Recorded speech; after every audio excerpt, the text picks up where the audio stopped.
Bonjour à tous, on se retrouve aujourd'hui pour les résultats de NXT du 17 juin 2020. Et bien sûr, n'hésitez pas à aller sur mon Utip, voilà, juste regarder une pub ou deux, voilà, pour m'aider et pour aider cette chaîne. Merci d'avance.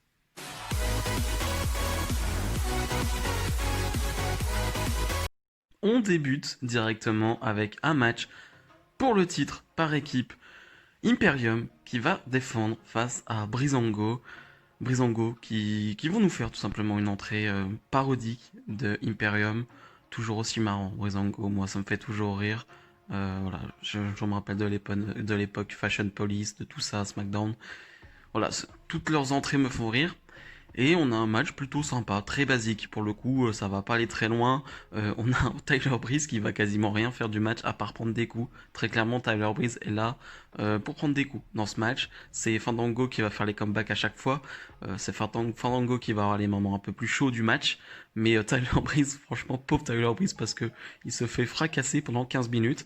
Donc voilà, on a un match plutôt classique, mais pas mauvais, hein, franchement pas mauvais. Mais pendant le match, Indus Sher, voilà, avec les deux géants et Malcolm Bivens, vont arriver, vont essayer de distraire un peu tout le monde, mais Danny Burch et Lorcan vont arriver aussi pour frapper Indus Sher.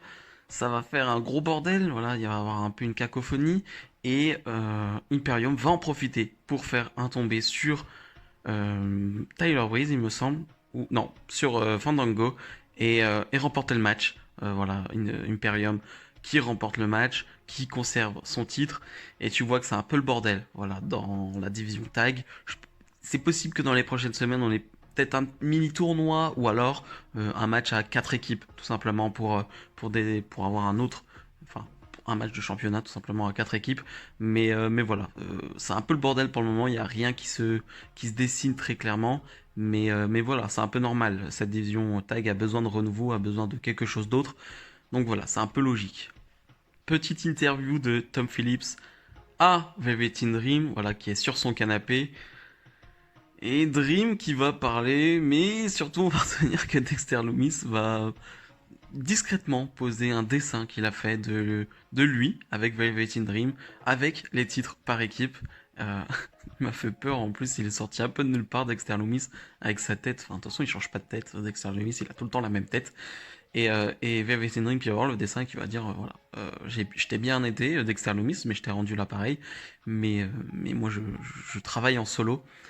Mais voilà, je pense très clairement que l'idée, c'est de faire un truc un peu pas à la Matt Riddle, Pete Dunne, mais un peu. C'est-à-dire que tu réunis deux superstars qui sont un peu hot en ce moment, un peu moins avec Team Dream, et tu en fais une équipe parce que voilà, tu sais pas trop quoi faire avec eux.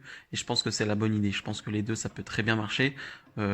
Dexter Lumis est incroyable. Velveteen Dream, comme j'ai dit, il est un peu sur une pente descendante, mais voilà, ça peut lui redonner un coup de boost. Mais je trouve que ce serait la bonne idée de les mettre en équipe. Damien Priest face à Killian Dane. Killian Dane qu'on n'avait pas vu depuis quelques semaines, il me semble. Et Damien Priest, lui, qui sort d'une défaite face à Finn Balor à NXT TakeOver in Your House. Mais une défaite où il en sort grandi, très clairement, parce que c'était un bon match. Et ça nous montrait de quoi était vraiment capable Damien Priest. Et donc on a ce match où Damien Priest a encore mal au dos. Du coup, voilà, Killian Dane va vraiment s'acharner sur le dos de Damien Priest. Mais ça ne va pas suffire parce que Damien Priest va l'emporter et je me demandais, voilà, maintenant c'est quoi la suite pour Damien Priest? Moi j'avais pronostiqué ce qu'il allait aller dans le roster principal, voilà, parce que voilà, on sait qu'il y a des superstars d'NXT qui y vont là, en ce moment ou qui vont y aller. Il y a des rumeurs, enfin il y a Matt Riddle par exemple, il y avait la rumeur Velveteen Dream mais finalement non, il y avait la rumeur Yoshirai mais finalement non. Donc voilà, est-ce que lui va y aller? Je ne sais pas, et en même temps je me dis que lui, franchement, il serait excellent dans le roster principal. Et en même temps, il est tellement bon dans le contexte NXT, je veux dire, les peu de matchs importants, on va dire, qu'il a eu à faire du côté de NXT, je les ai trouvés très bons. Je me dis qu'il y a encore peut-être des choses à faire pour Damien Priest du côté de NXT. Xia Li face à Aliyah, mais Aliyah, quand elle va faire son entrée, elle va voir Robert Stone, voilà, l'ancien manager de Chelsea Green, qui a essayé de manager Rhea Ripley, mais qui s'est retrouvé dans une poubelle, qui est complètement désabusé, qui est même bourré, hein, très clairement, sur le côté, et je trouve qu'il joue à merveille son rôle depuis quelques semaines. Au début, j'étais pas très fan, franchement, de Robert Stone avec Chelsea Green, c'était un manager assez classique, mais là, dans son rôle, là, comme ça, je le trouve excellent. Et pendant le match, voilà, il se passe pas grand chose, c'est très court. Euh, il va vomir tout simplement sur le ring, ce qui va distraire Xia Li et Aliyah va en profiter pour porter un roll-up et l'emporter. Un roll-up très bizarre d'ailleurs parce qu'ils vont le refaire 2 fois, donc je sais pas s'il y a une mauvaise communication entre Aliyah et Xia Li ou Xia Li qui a pas compris le finish parce que elle va refaire le premier roll-up, elle va s'enlever, mais Aliyah va continuer, va insister et ça va fonctionner et elle va donc remporter le match. Mais voilà, un peu bizarre cette fin. Et voilà, Alia, Robert Stone, voilà. Vous savez que je suis pas très fan d'Alia, mais à voir avec un Robert Stone, on va voir. Par contre, Xiali, c'est vrai que j'aimerais la voir contre de vraies compétitrices, contre de vraies bonnes catcheuses. J'aimerais bien voir ça parce que je vois du potentiel. Voilà, elle met d'énormes coups de pied, voilà, vraiment très impressionnante avec ses pieds. Mais voilà, j'aimerais bien la voir, pas forcément plus haut, mais dans des matchs un peu plus longs avec de meilleures compétitrices. On retrouve Undisputed Era, voilà, qui veulent aller voir un psy pour Roderick Strong parce que Roderick Strong est un peu traumatisé de Dexter Lumis, il le voit partout, voilà, ça, il en fait des cauchemars, voilà, il en tremble. Et donc il faut voir un psy, mais le psy, c'est Kyle O'Reilly, voilà, qui fait un peu son retour, hein, on l'avait pas vu depuis quelques mois, même quasiment, je crois. Et là, il est en psy, il va faire une voix incroyable. Franchement, j'étais mort, j'étais vraiment mort. C'est assez court comme séquence, mais c'est exceptionnel. Et Roderick Strong, voilà, qui va essayer de combattre son traumatisme, mais qui, voilà, vous savez, le truc des images, voilà, vous l'avez vu, il va à chaque fois voir Dexter Lumis, à chaque fois voir le coffre où Dexter Lumis voilà, les a mis. Et voilà, c'est un gros traumatisme pour lui.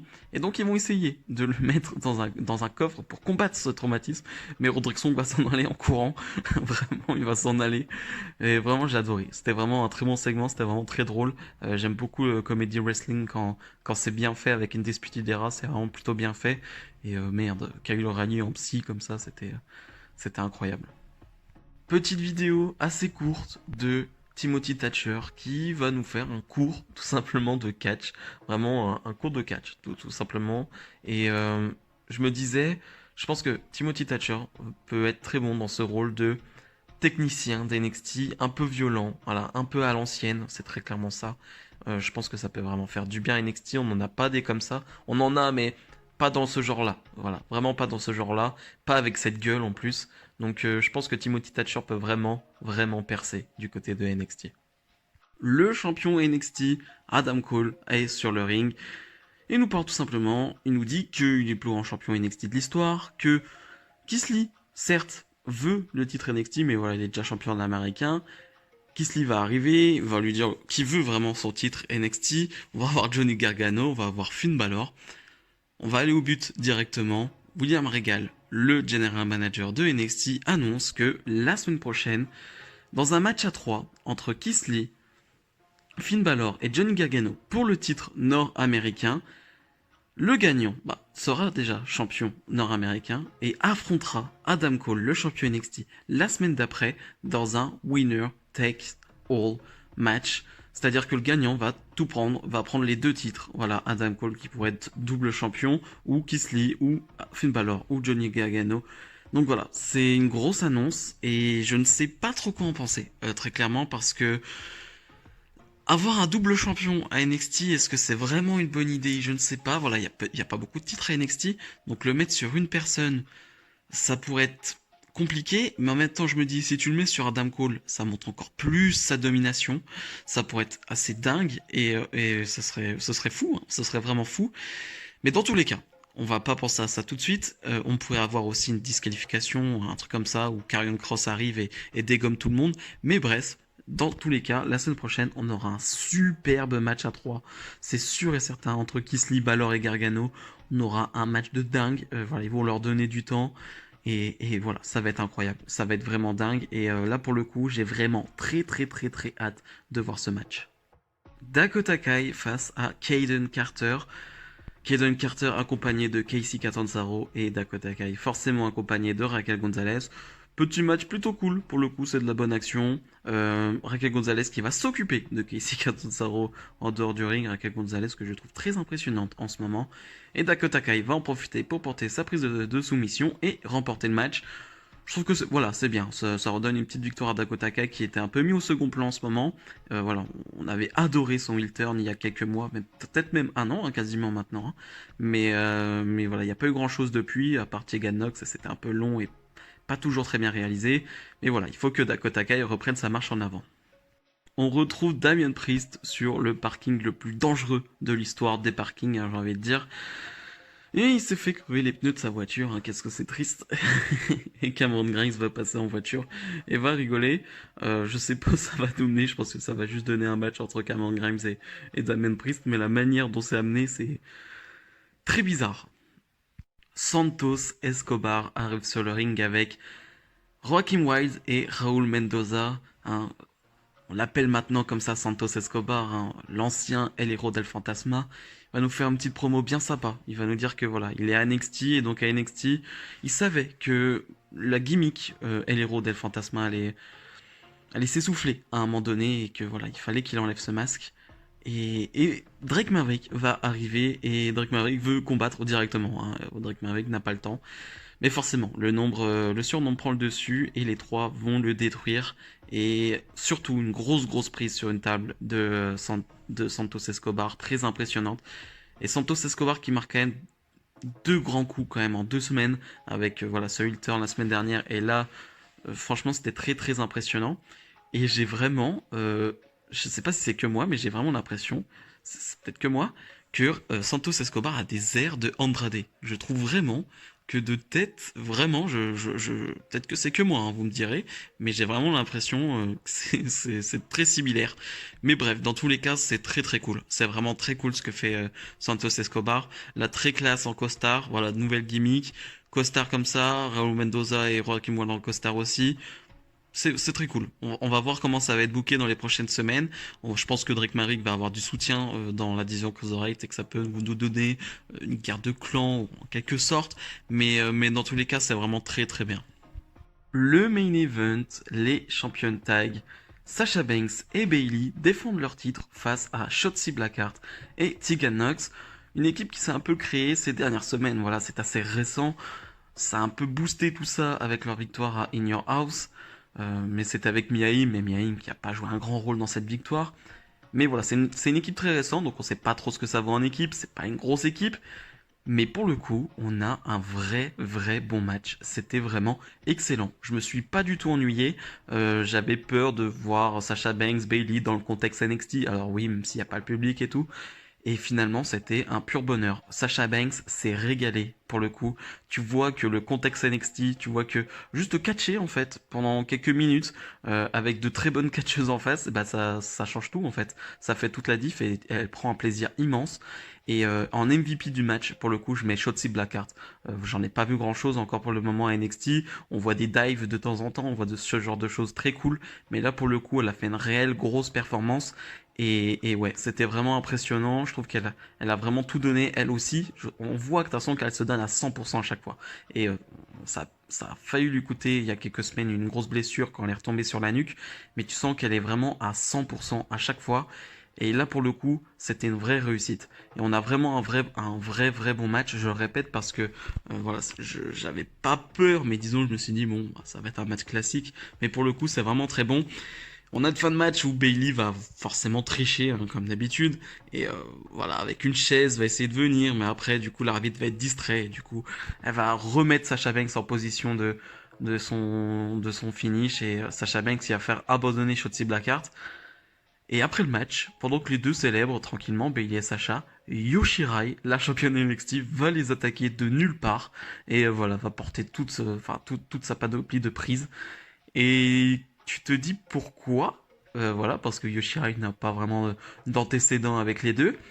Et en même temps, tu te dis, mais si on peut avoir un Yoshirai contre Sasha Banks, euh, très clairement, ça peut être assez dingue.